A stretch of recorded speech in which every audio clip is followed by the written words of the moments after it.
Good morning friends. आज आदर्शवाद UGC net के second paper के अंतर्गत एजुकेशन में हम आदर्शवाद को बतलाना चाहते हैं। इस वर्ड से ही ये स्पष्ट होता है कि अगर आपके जीवन में कोई भी एक व्यक्ति कुछ ज्यादा प्रभावित होता है तो आप अपने जीवन में उसी के संदर्भों या उसी के आदर्शों को लेकर चलने लगते हैं। यह एक प्रकार का आइडियलिज्म है जो आपके आइडिया के अनुसार भी आती है। आप हमेशा जब भी कभी शांत होकर बैठते हैं तो आप हमेशा यह बात सोचते हैं कि किसी भी कार्य को करने की खास पद्धति कैसी होनी चाहिए, और इस विचार को ही आदर्शवाद कहा जाता है। जो आप करते हैं वो आप सोचते भी हैं और जो नहीं करते हैं वो भी सोचते हैं, परंतु ऐसे आदर्श जो आप देखते हैं किसी दूसरे के अनुरूप उसके अनुरूप आप अपने आप को लेकर चलना चाहते हैं तो वह भी आदर्शवाद है। परंतु अगर आपके एक नया विचार है जो उन कार्यों को और अच्छे तरह से संपादित कर सकती है तो वह भी आदर्शवाद है। इस तरह से आदर्शवाद के दो स्वरूप होते हैं, एक जो आप किसी दूसरे के आदर्श के अनुकूल अपने आप को लेकर चलते हैं, और दूसरा वो जो आपकी खुद की विचार होती है, खुद की सोच होती है। तो आदर्शवाद के अंतर्गत विचारवाद बहुत ज्यादा इंपॉर्टेंट है।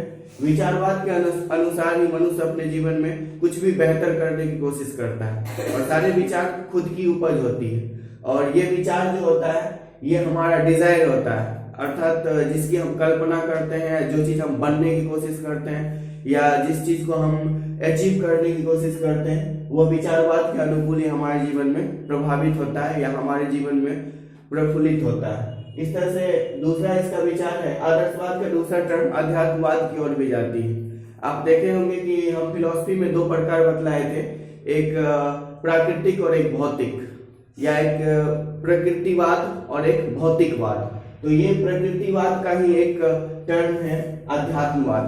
अध्यात्मवाद के अंतर्गत कुछ ऐसी अवधारणाओं को समझा जाता है जो ईश्वर और मनुष्य के बीच के महत्व या बीच के अवधारणाओं को स्पष्ट करती है। अध्यात्मवाद में हम अपने जीवन को सारे धर्म के अनुकूल लेकर चलते हैं।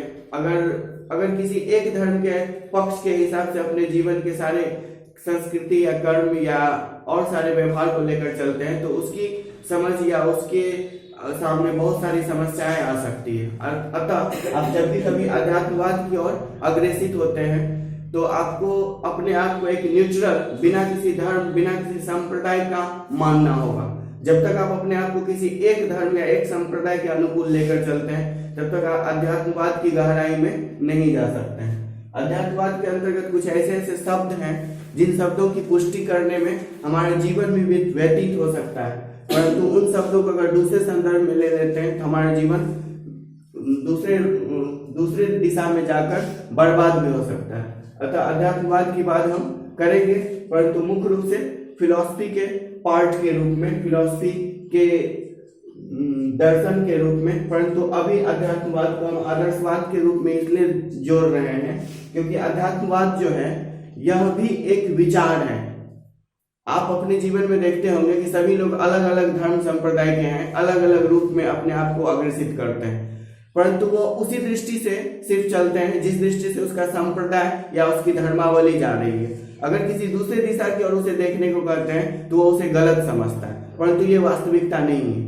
वास्तविकता ये है कि धर्म में ईश्वर की प्राप्ति के लिए आप जितने भी कर्म करते हैं वो आपका निष्पक्ष होना चाहिए और आत्मस्वरूप होना चाहिए या संपूर्ण रूप से ईश्वर के प्रति समर्पित होना चाहिए। अब इसमें प्रक्रियाएं जो भी हो, इस प्रक्रियाओं पर ध्यान नहीं देना चाहिए क्योंकि प्रक्रियाएं संस्कृति के अनुकूल उलझी हुई होती है। तो अध्यात्मवाद की बात जब हम करेंगे तो अध्यात्मवाद में ऐसी सारी व्यवस्थाएं आती है जिसके अनुरूप आप सत्य की खोज कर सकते हैं, अर्थात तत्व मीमांसा या सत्य मीमांसा की ओर जा सकते हैं।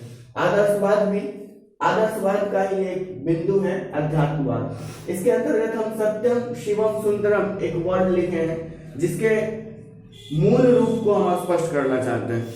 आप इस दुनिया में जितनी भी चीज हैं उसमें बहुत सारी चीजें सुंदर है, बहुत सारी चीजें सुंदर नहीं है। तो इन सुंदर या विकृत वस्तुओं की गुणवत्ता की जब बात की जाएगी तो इनकी गुणवत्ता दो रूपों में संदर्भित होती है। एक कि उसकी गुणवत्ता जो होती है वो अच्छी होती है और दूसरी उसकी जो गुणवत्ता होती है वो अच्छी नहीं होती है। परंतु आप इस बात से भी पूर्ण रूप से अवगत हैं कि इस संसार में जितने भी पदार्थ हैं या जितने भी प्रकृति के स्वरूप हैं या जो भी वस्तु हैं, सारी चीजों के निर्माण ईश्वर ने किया है। तो जाहिर है कि वो सही है या गलत है, उसका निर्माण ईश्वर ही किया है। तो आपके नजर में वो सत्य है या असत्य है, सुंदर है या कुरूप है, उसका निर्माण ईश्वर ने किया है। तो अर्थात वो वस्तु, हर वस्तु में, हर जीव में खुद ईश्वरत्व है। तो सत्य ही शिव का स्वरूप हो गया। अगर शिव को ईश्वर की मानते हैं तो यह शिव का स्वरूप हो गया। आप जिस किसी को ईश्वर मानते हैं वो उसका स्वरूप है। अर्थात आप जो सत्य बोलते हैं, आप में जो सच्चाई है, आप में जो अच्छाई है, या आपकी जो कुरूपता भी क्यों ना हो, या आप में जो बुराई है, उसमें कहीं ना कहीं ईश्वरत्व का अंश है। अब यह हम नहीं कह रहे कि समाज में जितनी भी बुराइयां हो रही है वो ईश्वर के अनुकूल हो रही है, क्योंकि उसके अनुसार ही सब कुछ होती है। वही जो करता है वही बुरा, वो अच्छा भी करता है वही करता है, बुरा भी करता है वही करता है। ये अवधारणाएं नहीं पालना है मन में। हमेशा हमें एक बुद्धि प्रदान किया गया है कि आप अच्छा करिए, लेकिन अगर आप उस बुद्धि का उपयोग किसी दूसरे स्वरूप में करते हैं जिससे बुरा हो रहा है, तो यह आपकी समस्या है, ना कि ईश्वर की। तो सत्य या वास्तविकता जो है वही ईश्वर है, और जो ईश्वर है वो सुंदर है, अच्छा है। अर्थात हमें उससे नफरत या घृणा नहीं करनी चाहिए। तो ये सत्यम शिवम सुंदरम जो है, यह भी आदर्शवाद का एक बिंदु है जो अध्यात्मवाद के अंतर्गत आता है। खास करके इन विचारवाद और अध्यात्मवाद को बढ़ावा आदर्शवाद के अंतर्गत ही दिया जाता है। हमारे इस आदर्शवाद को और ज्यादा विस्तृत रूप प्रदान करने वाले Descartes, Spinoza, Leibniz, Berkeley, Kant, Hegel और सेलिंग हैं। इन सभी ने आदर्शवाद के प्रति जो भी अवधारणाएं स्पष्ट की है, आप विशेष रूप से इनके अवधारणाओं को पढ़िए। और हम भी कोशिश करेंगे कि डेकार्ट, स्पिनोजा, कांट और बर्कले की कुछ ऐसे आदर्शवाद के बिंदु को हम आपके सामने पुनः रखें, जिससे कि आपका आदर्शवाद का कॉन्सेप्ट खुद का क्लियर हो। वैसे आप एक छोटी सी बात मेरे याद रखिएगा कि आदर्शवाद एक प्रकार का आइडिया है जो आपका खुद का विचार है या किसी दूसरे प्रसिद्ध व्यक्ति के अच्छे विचारों का संग्रह है। इस तरह से आप दोनों कॉन्सेप्ट पर अगर आदर्शवाद को लेके चलिएगा तो आप किसी भी दृष्टिकोण में आदर्शवाद को प्रतिस्थापित कर अपने जीवन को और यूजीसी नेट के एग्जाम को अच्छे फल की ओर ले जा सकते हैं। दूसरा, भारतीय आदर्शवाद के अंतर्गत गांधी जी, विवेकानंद, रविन्द्रनाथ टैगोर और अरविंद जी का विशेष योगदान है, क्योंकि गांधी जी ने जो सत्य अहिंसा का जो एक आदर्शवादी सिद्धांत या विचार हम लोगों के सामने प्रस्तुत किया है, वो आज भी बहुत हद तक प्रभावित है और हमारे जीवन को अच्छा स्वरूप देता है। और आदर्शवाद के सिद्धांत की बात की जाए तो आध्यात्मिक जगत का सिद्धांत, जिसकी चर्चा अभी कुछ देर पहले हमने किया था कि अध्यात्म की ओर आदर्शवाद का सिद्धांत ही हमें ले जाता है। वास्तविकता यह है कि अध्यात्म आदर्श है, इसके पीछे रीजन है डर। आप कभी कभी देखते होंगे कि हम लोग डर से बहुत परेशान होते हैं कि डर या भय कितना बुरा चीज है, परंतु यह भय या यह डर ही हमें अच्छा करने के लिए प्रेरित करता है। जब भी आपको डर होगा तब भी आप कुछ ना कुछ अच्छा करने की कोशिश कीजिएगा। आज जितने भी धर्म है वो सारे धर्म किसी न किसी रूप में डर से ही आगे की ओर गतिशील होता है। अगर उसके मन में, हर व्यक्ति के मन में किसी न किसी प्रकार का डर होता है अपने जीवन को बेहतर बनाने के लिए, या उसका जीवन बर्बाद होने की एक डर बनी रहती है, तो ही वो अपने जीवन को बेहतर बनाने के लिए कुछ अच्छा कर्म करता है। अतः आदर्शवाद का सिद्धांत जो है आध्यात्मिक जगत की ओर देखें तो यह एक खास रूप से अध्यात्म को और ज्यादा विस्तृत करती है।